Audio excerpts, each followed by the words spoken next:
Let's learn English-Tagalog short phrases using can. You can trust me. Pwede mo akong pagkatiwalaan. Can you do that? Kaya mo bang gawin yon? You can sit here. Pwede kang umupo dito. Maybe you can help too. Maaaring makatulong ka rin. Will you believe it? Maniniwala ka ba? What can I do for you? Ano bang maitutulong ko sa'yo? Can you call for help? Maaari ka bang humingi ng tulong? Never can tell where. Hindi masasabi kung saan. I can trust him as well. Mapagkakatiwalaan ko din siya. Can you tell the difference? Masasabi mo ba ang pagkakaiba? You can show me. Pwede mong ipakita sa akin. We can eat breakfast here.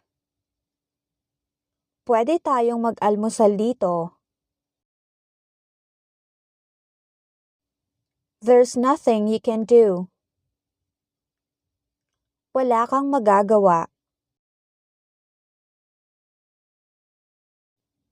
I'll get you out as soon as I can. Ilalabas kita sa lalong madaling panahon. You're doing everything you can. Ginagawa mo ang lahat ng iyong makakaya.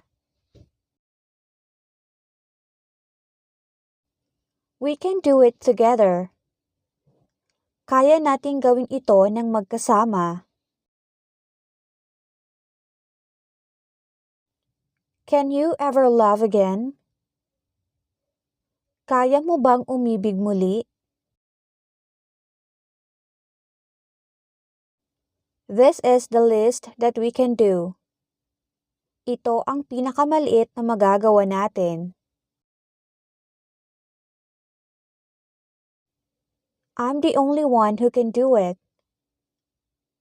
Ako lang ang makakagawa noon.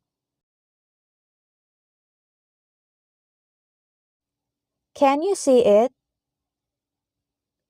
Nakikita mo ba? Anyone can do that. Kahit sino kayang gawin yan. We can be friends. Pwede tayong maging magkaibigan. You can change it. Pwede mong palitan yan.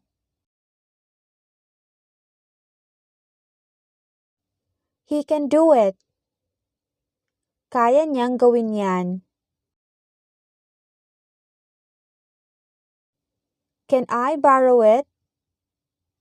Pwede ko bang hiramin yan? Can you fix this? Kaya mo bang ayusin ito? Is this all you can do? Ito lang ba ang kaya mong gawin? She can read it. Kaya niyang basahin yan. He can try it. Pwede mong subukan yan. Those things can happen. Maaaring mangyari ang mga bagay na iyon. You can be anyone. Pwede kang maging kahit sino. Of course, you can comment down below. Siyempre, maaari kang magkomento sa ibaba.